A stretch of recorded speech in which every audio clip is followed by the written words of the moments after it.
That night, actually from 12th of March, the midnight I couldn't sleep. Is this year? This year, Okay. I couldn't sleep. I only got a plate because I knew the best way to take my life is cutting it. Hello everyone and welcome to the first episode of the Unemployed Graduate Show, a show brought to you by the Scholars Advocate Nigeria, an NGO that advocates for unemployed graduates in and within Nigeria, giving them a platform for them to sell themselves and also making sure that they are equipped with employability and entrepreneurship skills that they need to either hit that job or to start that business and be able to run it successfully to generate jobs for other people. This show hosts numbers of unemployed graduates in Nigeria who are willing to use their voices as an awareness tool to tackle the upsurge of unemployment in Nigeria. So this set of people who grace this show believe that by sharing their unemployment stories, they are able to untie themselves, and emancipate themselves from the big shackles of unemployment. And they also believe that by sharing their stories, directly or indirectly, help will come. From recruiters, people watching who could be HR managers, recruiters, because as they say, a problem shared is a problem half solved. On this first episode, we have our very first guest, Mr. Innocent Denavide. He's a 2014 graduate of Economics from Olabisi Onabanjo University. And after his youth service in 2015, there was no job coming. After searching fruitlessly for a job, in 2016, he resorted to being a laborer on building sites. So what he does practically as an economics graduate is to pack blocks, mix cement, and then run errands for bricklayers on the site. It's really great starting this show with someone as brave as you. It takes courage, to come to this show to tell the world, sit in front of a camera and then tell the world that you are unemployed. So I commend your braveness and we are really honored to have you here. And I always say this thing about unemployment, that unemployment is this phase in one's life where you do not fully understand. If you're not in that phase, you don't know how frustrating, you don't know how depressing it can get until you are the one wearing the shoes. So how has it been in your unemployment phase? It's been very bad. Not what I expected after graduating from school, spending about 2 years for ND and then 4 years for BSc. To graduate from school and start looking for a job for months, couldn't secure one. So I couldn't just sit back at home waiting for calls to come. Some calls came in, I went for interview and I went there and normal interview, but it ended up being this medicine, drugs, sales stuff. So I know I'm not good at it. It's not something I have passion for, and I don't want to get involved in something I don't have interest, passion for. So I started into doing labor work with the bricklayers. We call them labor. So that was my first time did some back then in school to raise some money for myself. But this time around,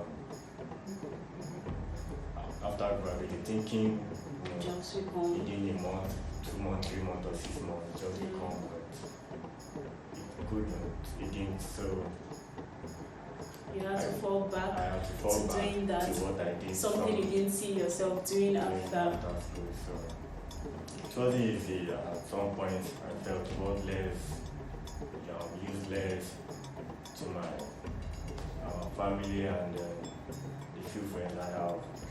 At some point, I just have to leave the social media. Decided I left Facebook and deleted my WhatsApp account, Twitter. Just want to be alone, nobody. So go to sites, walk through new sites in Ogun State, where they building new sites, new buildings. To me, they build the house. If they have any jobs here for me, like packing up blocks and packing up cements, mixing of sand, concrete for them to work. And sometimes I do get to work 2 days a week. Some people want 5,000, not 500 per day, some pay 2,000 per day. if I work 2 days in a week, that is 4,000 naira for that week. And sometimes I get to work up to 4 days in a week, so I make 8,000 naira. And I manage that. I'm trying to save some little money so that I can invest in some business like fishery or livestock farming or crop. I try raising some money, raise some amount of money, and then went into fishery. I got some money borrowed from someone. I got some money from a friend, so I went into fishery, did a bit of fishery as a business there, made some money and tried to roll over the money. But the second time, something happened, the heavy flood, heavy rain down for 28th of September last year. That was last 2019. All the savings of 2019 and then some part of 2017, the flood swept all up. Wow. So I just got more depressed. Don't even know where to do where to start from. Don't know who to reach out to. I don't just know how to go about it. But then I didn't lost hope then, so I went back into Bitcoin again because I believe that is one way I can raise money. So that is one way I can raise money to finance whatever I want to do to business. But I didn't stop sending CVs. But most calls I received are for drug marketing. Okay, so in life, there's always some points we make. There's always something that propels us to make some kind of decision. Take that crucial decision to say, I think I want to do this, or I am not doing this. So at what point, what hit you? What was that thing that happened to you that made you say, I'm done. I don't think I can sit down at home anymore, to see what will happen. I can go and take something as menial as a liberal. The lack of money in the pocket and in the bank. I don't know how to go about begging from someone, maybe friends, schoolmates, or neighbors to give me money to eat. I have my hands and legs. I just find it difficult. Not good enough to go around asking people to give me money to eat. So I try to use what I have in my hands and my legs to see what I can earn for me. While waiting for calls concerning the CV I submitted. Besides the loss of fish business, it was just a day after I spent on my last to buy the last feed the feed were to eat, because it was 2 weeks to the harvest, so I bought the last feed they were to eat for that 2 weeks before harvest. And I was out of cash. I didn't know what to do next, but I fell sick for that 1 week. For a week I was down and just had to resort into laboring job that I was doing before to see if I can raise money and then see other business can invest in. Alright. So it's in times like this, phases like unemployment, that we know how supportive people can be. So how supportive people can feel like they are supportive enough, but if they do not understand your situation, they don't really know how deep it is for you, and they can only think they are trying, but they are not really doing anything. So how supportive have friends and family been in your unemployment phase? Has anyone encouraged you, supported you, said things to you because you were unable to hit your dream job? My mom and sister, they there for me, because at some point around that March 13 rather, I gave up, as in that there's nothing I can do about it again. I'm working and useless.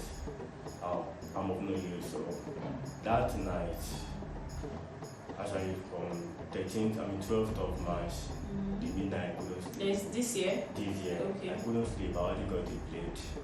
Because I knew the best way to take my life is cutting this vein here on my left. So I just feel society was the best way, not to be able to raise money like to support my mom or my sister. It was very painful. So that night I bought a blade and was waiting to take my life till 12 midnight I couldn't, 2 o'clock I couldn't. I was just sitting there by waiting till 4:30. I decided to write a note. I wrote a suicide note. Wow. I wrote everything. I decided to send it to a cousin that after I've gone, he swear me to.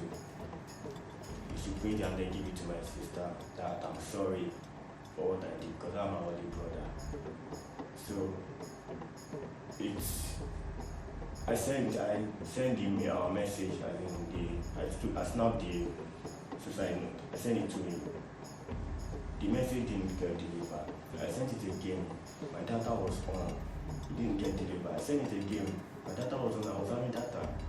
It didn't go for my phone, let alone deliver. So I was wondering what's happening. Then I felt it's like I'm trying to take my life. But do I really own this life?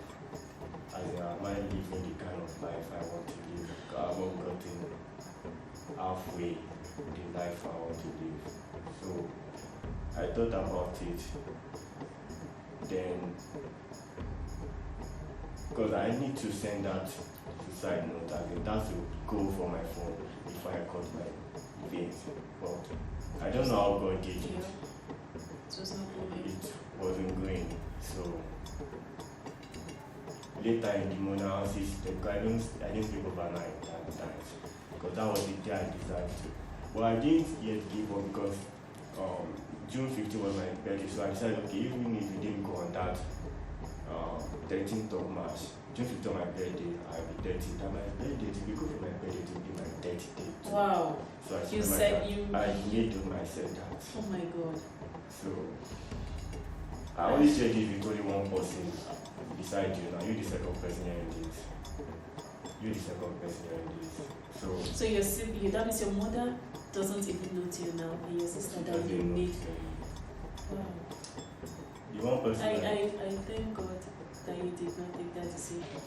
Mr. Innocent, I appreciate that you shared your thoughts. I appreciate you could share all this, very deep things about you. So I am going to ask you, going back to jobs. From your CV that I was looking at, you also backed a diploma from the same university, management science, and then you're a whole economics graduate from all the operational research and statistics you did in school. So why is it that you've been unable to get a job? Do you think you're the problem? Maybe there's something you're not doing right?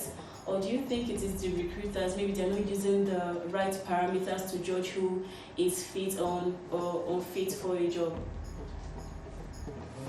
Actually, some of the market is very tough. It's tough. Very tough. Competitive. There are fewer jobs out there and much more people seeking for a job. So the job market is just somehow tough. Yeah. I tried sending some registering some firms. So maybe that is one of the reasons. The population, as in the number. Or you of were people not sending to the right places. Were you sending to the right company? Like mostly went to the recruiting firms. So they know how they do it. We just have to send our CVs to them. So they call us up when they feel they need of us. So there's no to them. They know what they want. Oh yeah, they do. I have BSc in economics and MD management science. So just that some may be requesting for years of experience. Like 4 years of experience. Yes. Not more than 27 years of age or 28 years of age. And it isn't on my side. Before I got to 27, those 27 years old, I couldn't even apply for them anymore. I tried applying for some federal government jobs and like the DPR, Department of Petroleum Resources, and the police force, and the Nigerian Customs Service too. Just three of the jobs I applied for. This is my favorite question to ask unemployed graduates. So I want to know, are you of the belief that getting jobs in Nigeria is influenced by who you know, connection, favoritism, nepotism? Getting jobs in Nigeria, do you share that belief that you have to know someone to get a job in Nigeria? Strongly, I do. You do? Strongly. Okay. Have you had such experience where in 2017, I tried applying for sending my CV to and the city for an exam in one of those recruiting firms.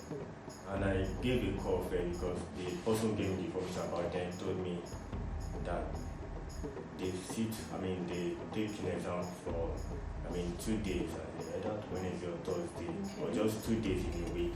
Okay. So for the 2 days, so they have separate day.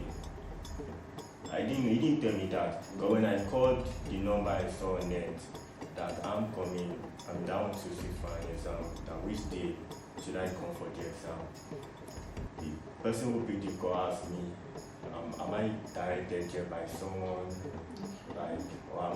or did I just come and call them on my own? So I didn't understand the question. Then we'll try to explain further so that we know which day I will write my own exam. Like for the general public, just coming to submit CV, you come for exam on Thursday. Okay. For others, others that are directed by some specific come for example Wednesday. So that was that. So what lesson have you learned through this phase? And then that we should never give up. Actually, I watched a video after the suicidal death of a Palestinian lady on wheelchair, and she said something her mother told her that these two shall pass. So that became my word, that these two shall pass. I'm really proud today, but I know I won't be a labor forever. In fact, I set a timeline of it, how I put that, for it that I may be a labor for the next a year, just to raise money and go back to business. Sure, you will not do that forever. So, just trying to raise my money. So I didn't mean I taking my life back then, in 2000, March 13th, or the second date I picked, June 15th. I won't be here, to share my experience with you and decide. I won't be making the little I'm making from the site. I'm working as a labourer now. Yeah. So sometimes if I look back, I smile to myself and say thank God I didn't kill myself. Yeah. Just that they are alive today. Yes. And I won't attend that. Thank God. Yes, you shouldn't. A lot coming, and a lot of plan came up that I can execute to be who I want to be. That is good. So, you mentioned something when you were talking. You talked about fishery, going to fishery, and then what are you looking out for yourself now? What do you want for yourself career-wise, and what are you passionate about pursuing? Before now, while in school, my dream was to be a stockbroker because I was very good in mathematics and statistics. Oh, wow. So I was looking forward to working in a stockbroking firm. And that was even in 2008. I invested in one of these companies, public offer, 2008. So I got someone to link me up to a stockbroker, and the business was okay. So that was before I gained, that was months before I gained admission. So while in school, I developed my mathematics and statistics, and I started working there. This platform is one of its kind. So you have people watching, aside unemployed graduates, you have recruiters, you have investors watching you. So how do you tell this? Let's say recruiters are watching you. How do you convince them that you deserve this job, for them to look at you as a prospective employee? Because you need this job. You need this job to make this money. The fact that I'm hardworking. If I'm not hardworking, I won't be out there in the side trying to. Yeah, of course. Very good. Yeah. In the rain and storm. So I'm hardworking, and Yes. this kind of person that carries out every task given to me, Yeah. and I do it with all my mind. I mean, as if I own the business. Yeah. Actually, they love me there inside because I don't work like I didn't show even myself like a private, and I can't do this. Yeah. Whatever the engineer or the bricklayer asked me to do, I don't agree with that, and I don't think I go for it. It was really nice having you on this show, Mr. Innocent. I really appreciate the fact that you could come. I appreciate your braveness. I appreciate every story you shared. I appreciate the awareness you're trying to create with your voice. I appreciate that you're trying, yes, in as much as you do not see it, but a lot of people are watching this and they're getting encouraged that if this person, for 5 years is still pushing, why do I have to feel this way about myself? You've encouraged people, and we're right behind you, of course. That is what we do, advocate for unemployed graduates. Scholars Advocate Nigeria, we're right behind you. We will see all we can do to make sure that this phase is in the past for you. So, recruiters, you've heard this story of our very first guest, Mr. Innocent. You've heard, you know how it is, you know how heartbreaking it is for someone to be in that phase of unemployment. We can do the best we can, of course, but we need every help, we need every support. We need to drive this course home. We need to make sure that the upsurge and the increasing rate of unemployment in Nigeria is declining on a daily basis. We need to make sure that we do anything that we can in our powers to see that people get jobs. People who deserve, everybody deserves to work. So we need to see that these people get what they deserve. Calling on recruiters, HR managers, we're calling on people for partnerships, sponsorships, grants, anything at all that can permit us to do this, enable these people to get jobs, equip them with skills, the right employability skills that they need, and entrepreneurship skills that they need. Our mission is to give unemployed graduates a voice while helping them become prominent and productive members of the society. Thank you all for watching, and I hope that you've learned one or two from this.